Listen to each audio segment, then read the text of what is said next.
Hello, you're listening to Linguistically Aware, a spoken word program about the ways we use, understand, and think about language.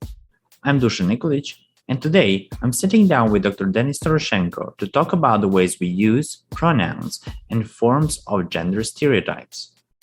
Denis's research is quite diverse. It revolves around understanding the interface of syntax and semantics, sentence structure, and meaning.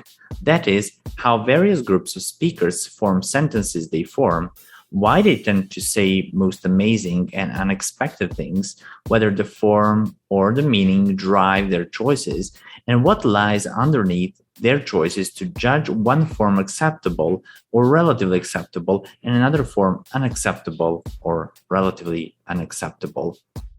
This is the second installment of a podcast with Denis, in which he talks about the incredible use of pronouns in speech and what has been found in relation to pronouns used to form gender stereotypes.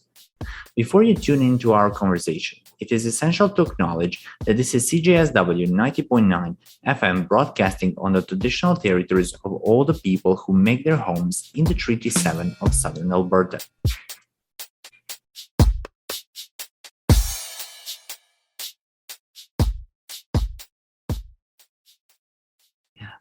And finally, we come to the most, I think the most recent study, right? Correct me if I'm wrong, on the gender stereotyping in research experiments. Can you tell us something more about that? I believe it's very interesting and a lot is hidden there, right? So the starting point for this research was actually a reaction to a paper that had been circulating for a year or two, but I think it was like officially put out in 2020, where a group of researchers did a systematic analysis of 20 years worth of publication in 3 of the most popular journals for syntax within the field. And what they were looking for were just ignore the analysis, ignore whatever theory is being looked at. They were just doing a systematic analysis of all the example sentences that people are using in their papers. And what they found was that where you might expect there would be some sort of gender parity, there obviously is not. And you find, let me pull up I wrote the numbers down somewhere. So these are from the first 3 journals in syntax, or no, right? So these are from 3 journals. So Language, which is the journal of the Linguistic Society of America, and then Linguistic Inquiry, which is one of the top journals in syntax, and also Natural Language and Linguistic Theory, which is another syntax journal. And so they collected thousands of these example sentences and found that when you have a reference to humans, you only have 22% of them are explicitly referring to female nouns, so like just woman, girl, etc., things like that. 30% of them are ambiguous, so things like kid, child, person, but then 48% of them are male. And then once you account for, who is the actor in a sentence versus who is the person who is being acted upon, the asymmetry gets even worse, and you just realize that the linguistic literature is just covered with these examples where it's always a male actor and it's a female character in the example sentence who's being acted upon. And this gets even worse when you start to look at what are the verbs that are being used. There's a particular use of linguistic example sentences that tend to be quite violent. Like there's always these verbs about killing and hitting and so on and so forth. And the actors in those, males are overrepresented. And then also you get these example sentences that involve intimate relations. Some of them get borderline salacious. And there you often find it's the female name in the sentence that is being somehow objectified. So there's a long history of gender stereotype that exists in linguistic publishing. But so that paper had only looked at those 3 particular journals, which tend not to include experimental lab work so much. And once you start looking at the history of experimental lab work, you find the same thing where now you're reading a paper about, we brought a couple of dozen students into the lab and we made them read all of these sentences. And the experiment has absolutely nothing to do with gender stereotypes. The experiment is just something completely unrelated to do with, how did you parse the sentence? But meanwhile, the sentences that the participants have to react to, again, might contain gender stereotypes or might contain examples of violence. Or even worse, I've stumbled across one where this was a study that was conducted in the 1980s in the United States. And one of the stimulus items just literally describes a slave owner transaction on a plantation.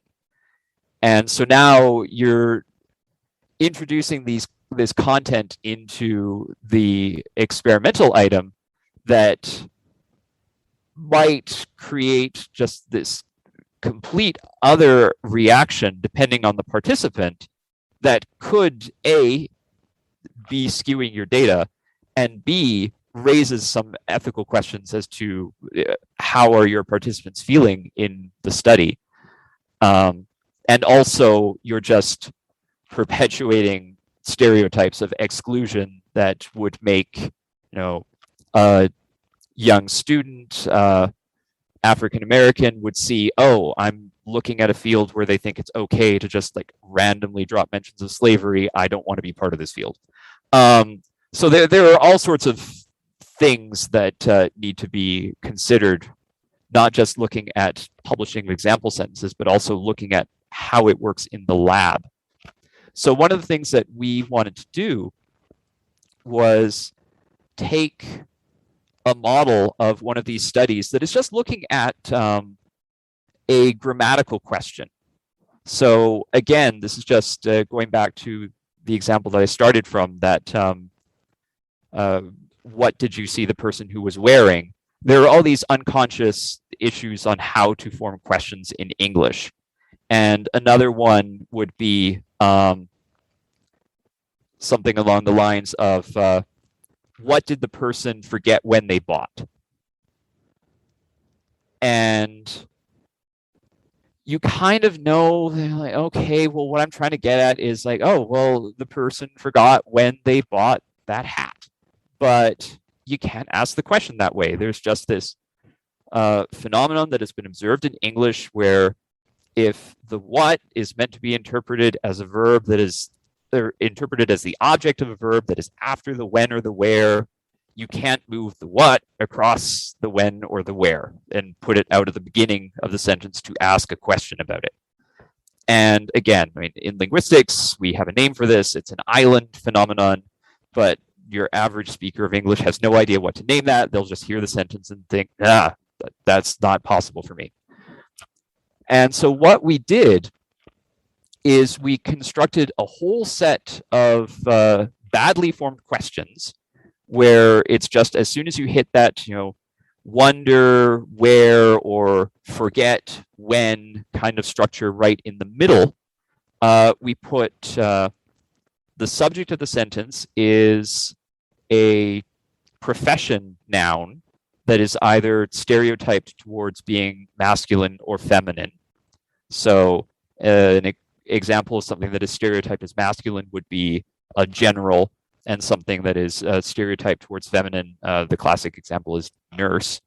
So we have this subject that is already carrying a known stereotype, and we associate with that the which item that comes before, and we just make that some sort of like article of clothing or accessory that also has some sort of gender stereotype associated with it.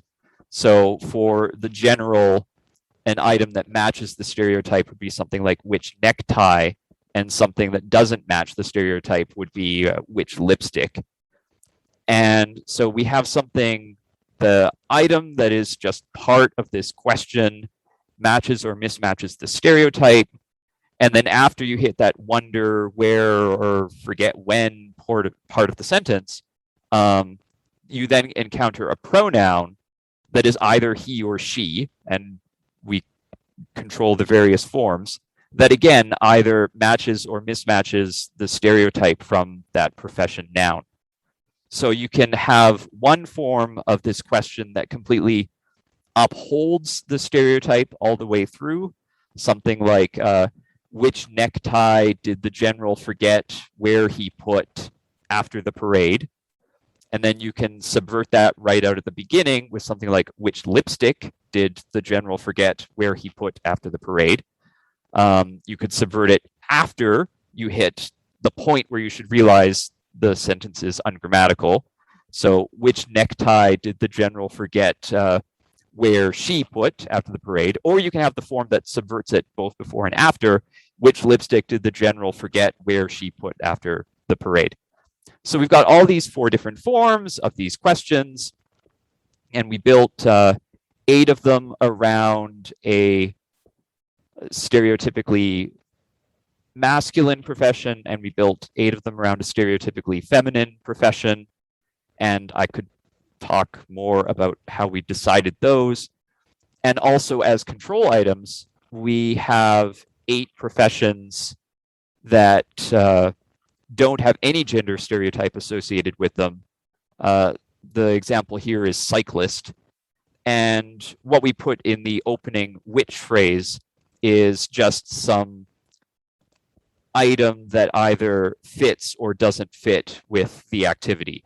So it could be something like which helmet did the cyclist forget when he bought before the race?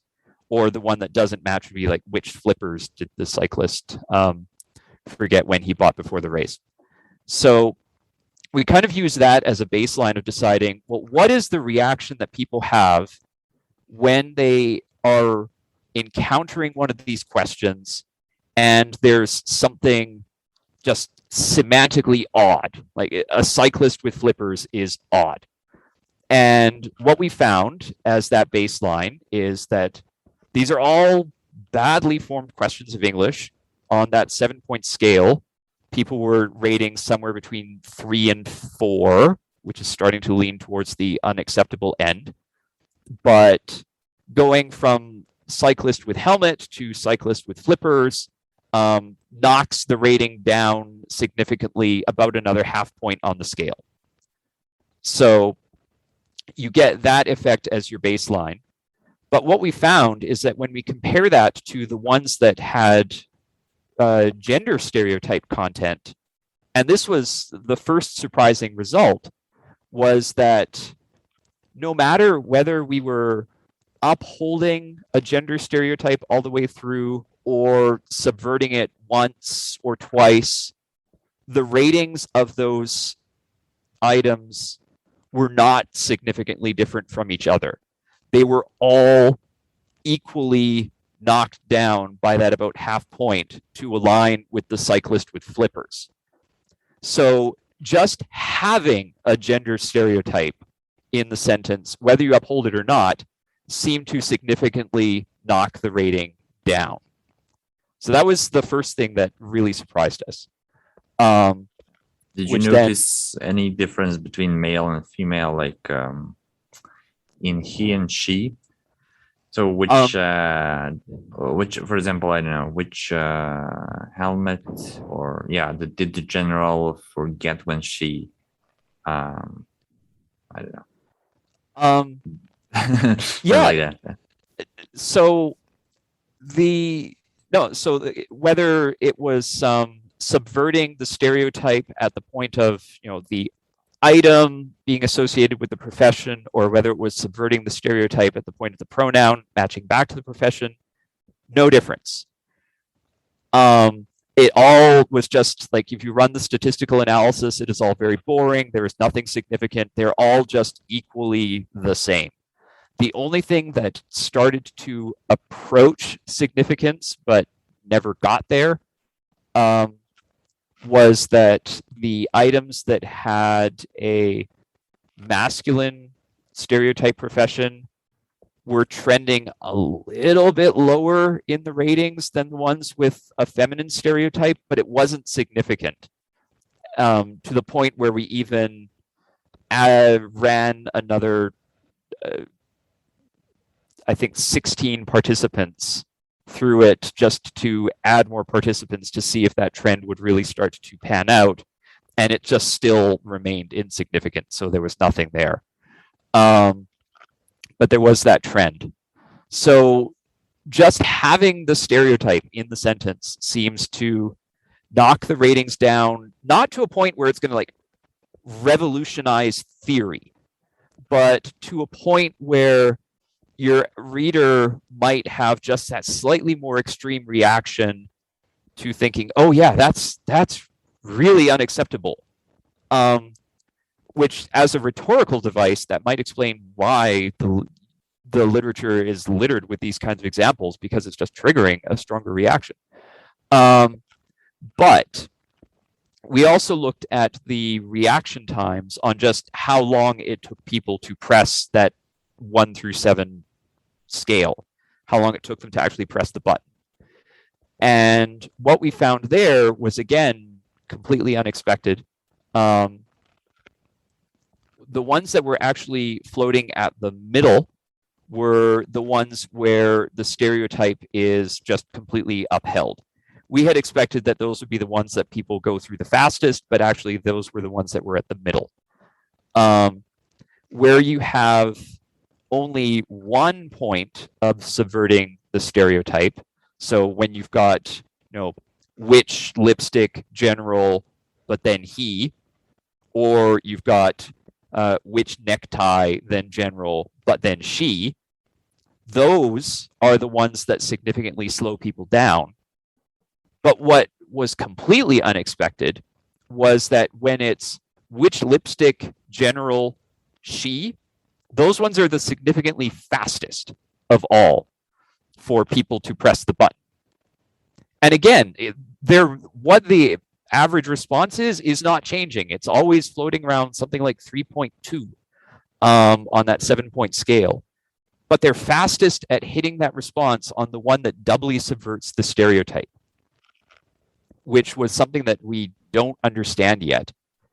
But that just pushes us even more to thinking, we really need to look at this in the kinds of experimental models where you're actually tracking what people are doing word by word by word and measuring these millisecond differences to find out if just the content of the sentences and how you're dealing with stereotypes is impacting how people are processing that grammatical oddity of what happens when you hit the wonder where. So are you so distracted by what's going on with the gender stereotype that you might be processing that grammatical structural thing somehow differently? Because then that can open the door to questions of, well, if we know that manipulating gender stereotypes is something that is going to impact the overall grammatical processing of sentences, that can start to turn into, again, things that you might point out when just telling people how to be effective communicators is, if you're going to be talking about a female general, maybe you should just introduce that in a first sentence and get that out of the way before you start introducing a more complex sentence about something completely unrelated. Yeah, that's what I thought when you mentioned the fastest reaction times. Yep. As you said, immediately, as soon as they see lipstick in general, they probably hit some button, right? Yep. And that's why the context matters, I guess. Yep. And yeah, it needs to be introduced properly. Yeah. Right. And especially, as I said, because there are decades worth of examples of these kind of fine timing lab studies that introduce gender stereotypes and other content that people might find offensive, and it's not controlled for in any way, shape, or form. So this could be something that is actually impacting data that needs to be addressed, and that's where I want to go with this research. Yeah, no, sounds fun. Basically everything you mentioned so far. So I'm going to ask you sort of again, Okay. and not actually again. I want to ask you about the languages that you said you were conducting research on. You mentioned a couple like Korean, Yep. Persian, Japanese, even. I believe. Is there any other? I think you mentioned a couple. Do you speak these languages? And which is not really important, but why did you choose these languages? Okay, so running down the history of languages that I speak. So I am born into a monolingual English-speaking family, so that's the language that I speak 99% of the time, I would say. I spent 4 years in French immersion, so I have some rusty ability to get my way through a conversation in French. I've never actually researched French, though. And then later on through high school and then in university, I had taken a couple of years of high school Japanese. I've got 1 semester of university German. And I've got a couple of semesters of like continuing ed Korean. So the reason those things went back and forth is partially just as my linguistic work evolved, it became easier to do the work if I knew the language. So my MA thesis had been on Japanese, and the reason that was chosen was partially just a matter of sort of serendipity at the time. So Japanese and Korean, while they share the same writing system more or less that had been inherited from China, but then both Japan and Korea went in different directions in terms of how they actually want to establish a sound-based writing system. The languages are, as far as we know, not related to each other, but structurally they're very similar. So it's usually a fairly safe bet that in terms of the sound system and in terms of the lexicon, the actual words, you're probably not going to find much relationship between Japan and Korea. But at the level of sentence structure, yes, there's lots of things that just easily move from hypothesis testing in one language and then moving to the other. So my graduate school supervisor was a Korean speaker who had done lots of work on Korean. I happened to show up with already some background in Japanese, and there happened to be another student who was in the program at the same time who was also a Japanese speaker. And so it just seemed to be the perfect opportunity to say, well, okay, we have this observation on how negation works in Korean. Let's test it in Japanese. And that just turned into how I did the work that I did on Japanese. And then later on, in my PhD, again, working with the same supervisor, again, we just concentrated on Korean, which was just taking known patterns of how do different verbs influence the interpretation of pronouns in English, and then seeing if those same patterns occur in Korean where the difference is that, so for something like the John told Bill that he is sick kind of example, in English, you get the difference of told to versus heard from before you hit the pronoun. In Korean, you don't get that verb until the very end of the sentence. And so while in English, the content of that verb colors your pronoun as soon as you hear it, in Korean, what we observed is that at the point of initially hearing the pronoun, people are just relying on the structure of the sentence to try to guess who it refers to. But then once you hear that verb at the end, people change their mind. And so that is what led me to doing research on Korean, and also as part of doing that research, just in terms of like interacting with people in the lab and also being able to read and understand the literature, it just became very practical for me to take a couple of Korean courses. To sit and just do the research, I didn't need to speak the language, but to be able to interact with participants in the lab, it was very helpful to just be able to greet and have a little minimal conversation. And I guess at that point, you did not have an idea how impactful Korean might be today. And Korean culture. Not. No, definitely at that time, watching Squid Game was not on my mind. But, and then also through taking a field methods class, I studied Shona, which is a language from Zimbabwe. I have one or two publications that came out of that work. I happened to be lucky at the time that I was doing my postdoc. So I did that fieldwork course while I was an exchange student at UBC. So that was my first exposure to the Shona language. But I happened to be very lucky that when I moved on to doing my postdoc in the States, I was able to recruit a new set of speakers of Shona who had come from Zimbabwe to the States to do their education. And they were willing to work with me and help me to pursue the analysis of Shona that I was working on. And then another student in that program kind of inherited those consultants and did a whole thesis on Shona, working with the people that I had recruited.